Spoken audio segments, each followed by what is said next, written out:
Washington gets an early Christmas gift from three-star cornerback Maurice Williams.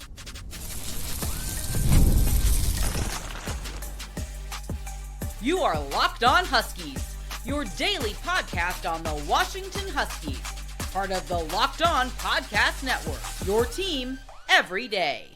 Welcome back into a special bonus edition of the Locked On Huskies podcast. I'm Roman Tomashoff. I'm the site editor with Huskies Wire. Thank you for making this your first watch or first listen of the day, as we are part of the Locked On Podcast Network, the #1 sports podcast network. And just a quick reminder to all your videos out there, so you never miss a special bonus episode just like this one. Please make sure you subscribe wherever you get your podcasts, whether that's YouTube, Spotify, Apple Music, Amazon Music. We're there, we're everywhere. We're updating this channel with new content every single day, so please make sure you click that like button, click that little bell as well, so remember us when we post one of these bonus shows just like this one. And if you're on the audio only side of things, please make sure to leave us a 5-star review, as it does help us out a lot. Now, I'm really excited about this bonus show that I got coming at all you everydayers out there on this Wednesday afternoon, as it is Christmas Eve. And this is a really nice present for Jedd Fisch and the Washington Huskies coaching staff, because three-star cornerback Maurice Williams is, in my opinion, one of the more underrated players on the West Coast. And the fact that he announces his commitment to Washington today is a really fun way to start the defensive side of Jedd Fisch's 2027 class. Because when I look at Maurice Williams, and as some of you everydayers know, I talked about him a lot in September when we took some time to just go over some of the top prospects in the state. Because Maurice Williams, when you look at the offer list in terms of how it's going to be perceived nationally, it's not something that a lot of people are going to say, oh, why is this such a massive win? Like his top other offers are Arizona State, BYU, Boise State, Oregon State, Washington State. Not necessarily, the national offer list that even a very similar player, a guy like Elijah Durr in the 26th class had. No, this is somebody who is so talented. 6'1", 180 pounds. He's sitting right there on the verge of receiving his 4th star from the 247 Sports Composite. He's ranked as the number 433 overall player in the country, number 42 cornerback, again, by the 247 Sports Composite ranking. I absolutely love what this kid brings to the table, where at that size, 6'1", 180 pounds, he's got really, really long arms. And when you watch the film, his ball skills are absolutely tremendous. He is just a very intelligent player at that position, where he also just plays the style of cornerback that John Richardson and Ryan Walters really do desire in these outside cornerbacks, where it's just not afraid to get up in a wide receiver's face. They're not afraid to get hands on guys right off the line of scrimmage. And while that certainly can be a high risk, high reward strategy at times, for a guy like Maurice Williams, it certainly pays off more often than not. When you go and you look at what he's done down at Graham Kapowsin, which I want to talk about the significance of in-state guys, but I want to do that after I tell you a little bit more about what he brings to the table. This is just one of those players who can just slot in the same exact style that you look at what Tacario Davis and Ephesians Prysock brought to the table this past season, what Washington expects from guys like Dylan Robinson and Rajon Duncan continuing moving forward. He just fits into that same mold so well, and getting in on him early and sealing the deal this far away from signing day in late December with, a little bit under a year remaining until the 2027 class actually does have to sign. It's just really nice to see, because now your 2 commitments in state in 4-star wide receiver Braylon Pope and Maurice now obviously are coming from in-state players. And as you continue to build this class, this is such a talented in-state class where I firmly believe that by the time signing day rolls around, Maurice is one of these guys who is going to earn that 4th star back. He did have it a little bit earlier on in the recruiting process. I just think that what he brings athletically, what he does as a tackler, and the way he's able to identify what a quarterback wants to do so early on in their progression and in a play is just something that is going to make him a very valuable asset once he does arrive at the college level, because this is, again, just one of those guys who is tailor-made. I feel like I say that a lot when I talk about some of these defensive backs that Washington is recruiting, but he's just tailor-made for what this Ryan Walters defense wants to do in terms of playing press man coverage at the line of scrimmage, but you can also have him drop out and do some different things. I don't think that this is one of those guys who is going to necessarily do something that like Rajon Duncan might, where he lines up a lot at outside corner, but can rotate into a too high safety look or play that position really, really well. I think Maurice Williams has the athleticism to be able to do that. But in terms of where his skill set fits best, This is a guy who is going to be best as a pure outside corner. And then you look at, again, the frame at 6'1", 180 pounds. If he's able to retain all the athleticism that he shows on film as he continues to gain weight and improve as a tackler, I think he's a really solid tackler at this point in time. But as he's able to continue improving in that department, I think that this is somebody who's going to be a very, very valuable asset for Washington in this 2027 class. And again, the fact that this is a guy who is just down the road at Graham Kapowsin High School is a really nice asset for Washington, because you look at the rest of the in-state class guys that Washington is in on in this 27 class, whether it be Sione Kaho, Tavita Nonu, as you everydayers know. I talked about that earlier today on Wednesday. Some of these other in-state players, Jacoba Doyle, the four-star offensive lineman, Tai Tolo, the interesting edge rusher from Lake Stevens, or Zach Albright, the tight end at Glacier Peak. This is one of the most talented in-state classes we have seen here in Washington in a very, very long time. And in-state recruiting is not an end-all be-all for any class, but in a class like this, if you're able to get the top 5, 6, maybe even 7 guys to stay home, that is a huge win for this coaching staff, because there's still going to be plenty of just other interested parties from California, from Arizona, Oregon, even as you get into Texas, Colorado, and you continue to move east a little bit. There is so much interest in Jedd Fisch's coaching staff and Washington in the 2027 class. If you're able to start that and have one of your cornerstones be some of, if not all of, the top players in the state of Washington, that's going to be a huge win for you moving forward.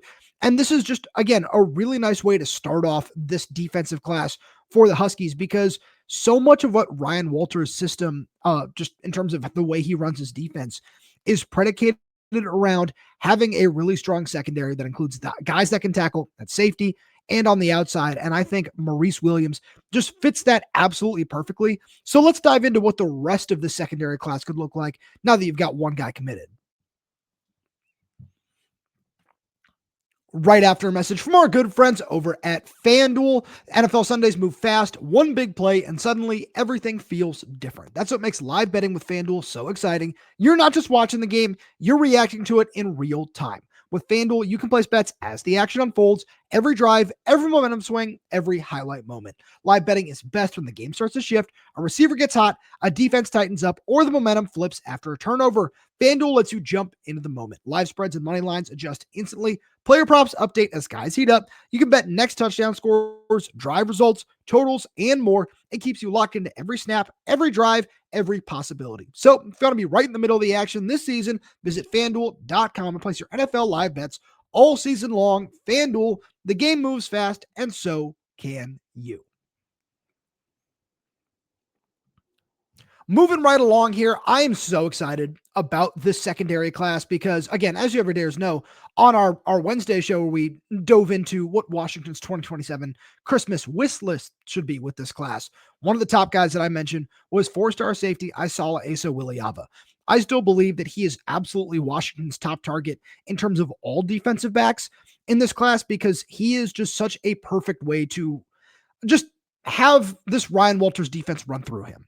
I didn't want to say that because I don't want to put undue expectations on any one player, but with his size, his instincts when it comes to defending the run and coming downhill as a blitzer as well, and just what he's able to do, not just as a tackler, but in coverage as well, is all exactly what this defensive coordinator is looking for in his scheme at Washington. We saw what Alex McLaughlin looked like in this scheme this past season and just how productive he was on his way to an all Big Ten honorable mention. And he was snubbed from an actual all Big Ten, just one of the first 3 teams, in my opinion. But when you look at continuing to grow and add to this group, Isala Aisa Wily-Ava is one guy who you just absolutely need to keep an eye on. But because I talked about him so much, I want to talk about some of these other top targets, because as we kind of look at some of these other safeties, I think that that's the right way to start with just how important they are to what Ryan Walters' scheme is.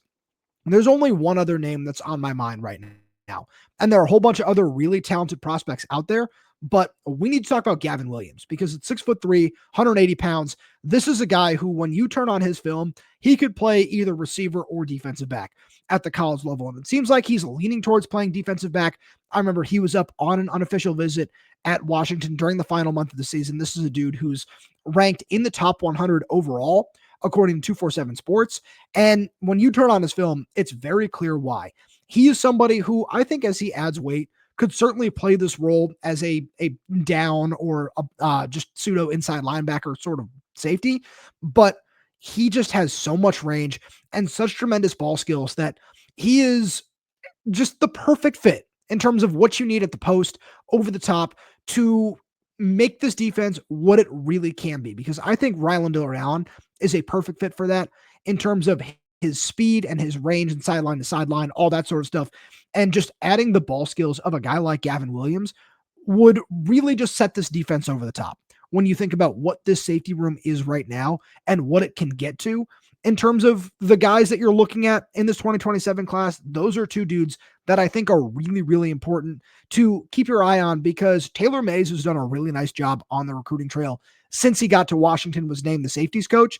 And I think that those are the two guys who his sights are firmly set on right now. So I just want to run through a couple other names at cornerback. I talked about Evan Mack on our Wednesday show. So a couple other names I want to throw at you.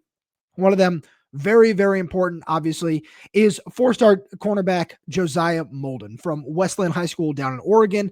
Obviously, the younger brother of Elijah Molden, former Husky star. This is one of those guys who I'm so intrigued by because the scouting report on him is really funny and also just very simple in that regard. He is a bigger version of his older brother. And I think that he's still somebody who would thrive in the nickel, especially in this Ryan Walters scheme, whether it be more of the traditional 4-2-5 looks that we saw this year, or he wants to go back to the 5-1-5 with a big bear front that can get after the quarterback and a lot of guys that he trusts in man coverage on the outside. I think Josiah is so advanced in man coverage, a lot like his brother, and is just so intelligent in how he sees the game and how he reacts to plays, a lot like Maurice Williams. And as this class continues to shape up, he's one of those guys who I firmly believe that the Huskies are going to do everything in their power to try to pursue, because with Rashawn Clark there right now, having a transition at the nickel from Rashawn Clark to Josiah Molden would just be everything that you could possibly ask for in that regard. And something I'm really excited to just see how Washington wants to pursue him, because with how Elijah impacted UW, I'm just so interested to see if his brother wants to follow in his footsteps, because we've seen him visit several times over the course of the last couple of years. Washington was one of the first schools to offer him. And as his recruitment continues to play out in this class that is going to be full of, as I've continued to say, big game hunting in 2027, keeping a guy like Elijah Molden's brother, Josiah Molden in the Pacific Northwest is just so critical to continuing to establish Washington as a premier recruiting destination. Because if he wants to follow in his father's footsteps and go to Oregon, that would certainly be just a huge loss, because there are so many ways that Washington can just sell the Molden family on continuing the legacy at UW.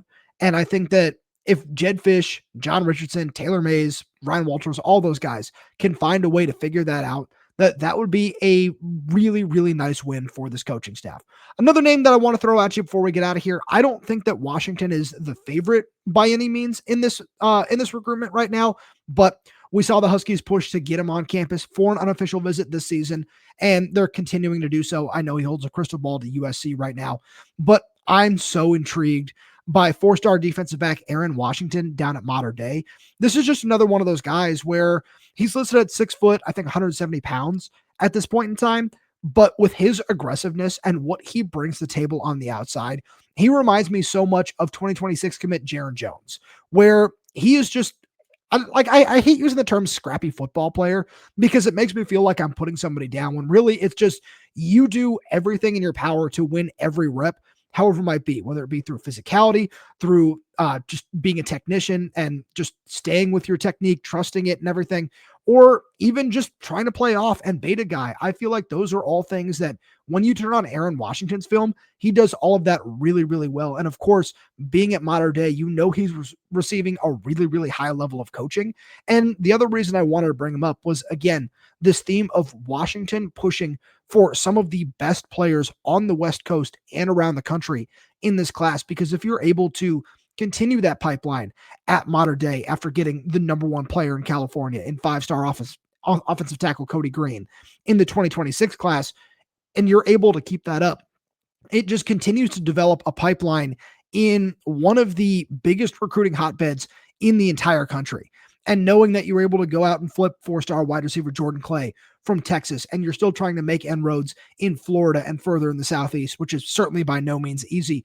If you're able to get a guy like Aaryn Washington out of Mater Dei and just continue that pipeline and continue selling those guys at that kind of elite program in the Trinity League, that, hey, it's just a couple hours away. We're going to keep you away from USC and Oregon, some of these national powers, obviously Chris Henry and everything that went on at Ohio State.